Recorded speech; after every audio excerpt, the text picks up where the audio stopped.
بسم اللہ الرحمن الرحیم۔ اسلام میں علم کی کتنی اہمیت ہے اور اسباب علم کی کیا تقدیم اور اس کا کتنا تقدس ہے، اس کا اندازہ ان آیات سے ہوتا ہے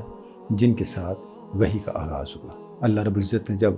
غار حرا میں حضور رسالت مآب صلی اللہ علیہ وسلم پر قرآن مجید کی آیات کے نزول کا آغاز فرمایا تو آغاز یہاں سے کیا، اقرأ بسم ربک الذی خلق، خلق الانسان من علق، اقرأ وربک الاکرم۔ اے میرے رسول، آپ پڑھیے اپنے رب کے نام سے، وہ رب جس نے انسان کو پیدا کیا۔ اور پھر آگے چل کے فرمایا الذی علم بالقلم، اللہ نے انسان کو قلم کے ذریعے سے علم سکھایا۔ اب علم اور پھر اس کے وہ اسباب جن کے ذریعے سے علم منتقل ہوتا ہے، دونوں کا تذکرہ کر کے علم کی اہمیت کو اسلام کے آغاز کے ساتھ ہی بیان کر دیا گیا۔ ہم دیکھتے ہیں کہ اس تعلیم کا، اس تلقین کا اور اس تاکید کا اثر ہمیں سیرت پاک کے اندر کہاں کہاں نظر آتا ہے۔ آپ نے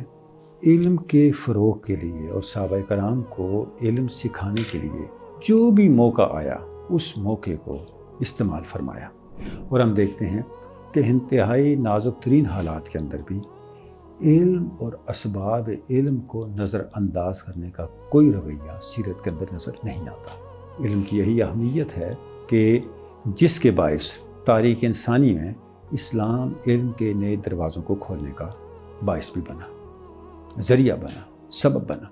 سیرت پاک کا ایک پہلو جو ہمیں اسباب علم کی اہمیت کو ہمارے سامنے اجاگر کرتا ہے، وہ ہجرت ہی سے متعلق ایک واقعہ ہے۔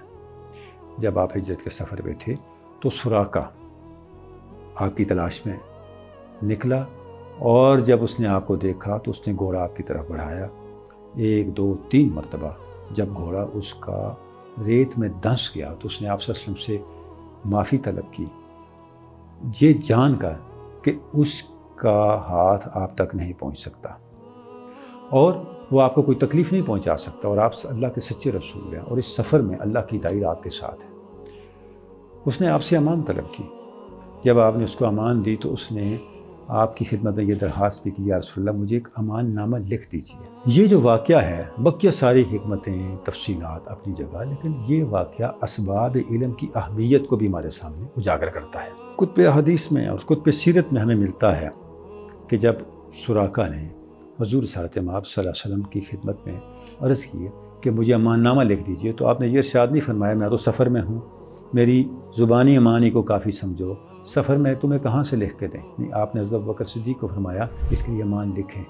اور آپ نے اب امان نامہ لکھ کے اس کے سپرد کیا کہ محمد رسول اللہ کی طرف سے سراقہ کو امان دی جاتی ہے، اسے کوئی تکلیف نہیں دی جائے گی۔ جو سٹیٹمنٹس ملتی ہیں کتب سیرت میں، اس کا تعاقب نہیں کیا جائے گا، اس کا پیچھا نہیں کیا جائے گا، اس کا مواخذہ نہیں کیا جائے گا، اور اسے کوئی اذیت اور تکلیف نہیں دی جائے گی۔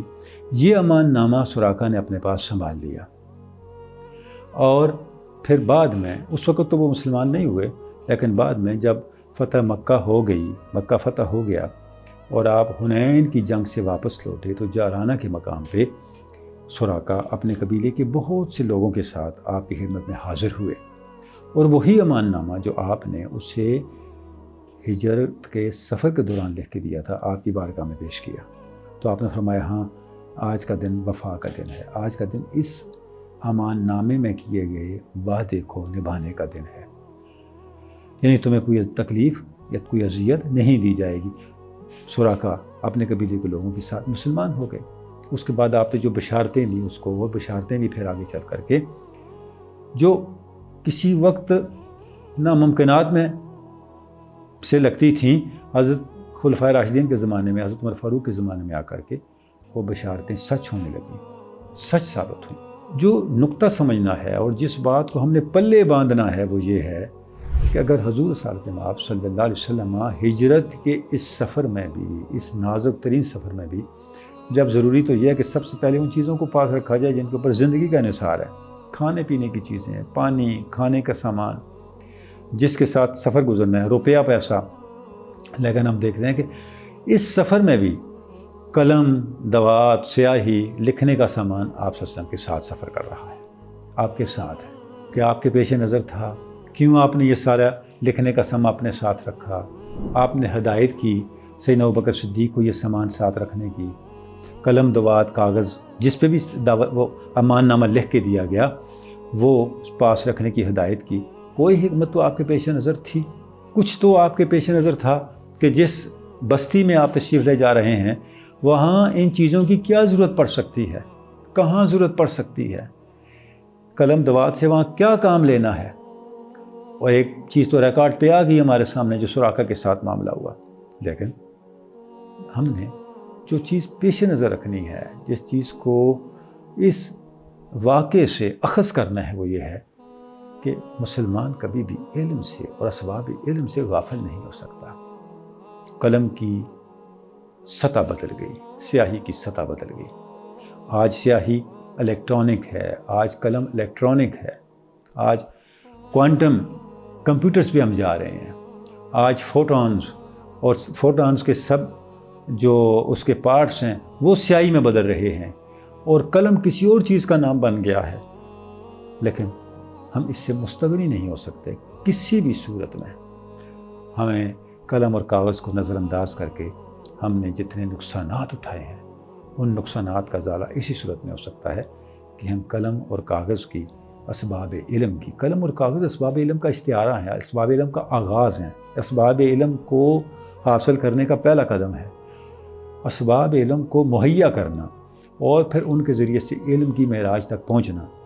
یہ وہ معاملہ ہے جس کو ہم نے نظر انداز کر رکھا ہے، اور اس کی سزا تاریخ کے کٹہرے میں ہمیں مل رہی ہے۔ ہجرت کے سفر کی سختیوں میں اور اس سفر کی شدتوں میں بھی اسباب علم کو تھامے رکھنا ہمیں یہ سبق دیتا ہے کہ آج کے اس زمانے کے اندر ہم نے کس رویے کو اختیار کر کے موجودہ حالات سے مدنی حالات کی طرف ہجرت کے لیے ممکن بنانا ہے اور آگے بڑھنا ہے۔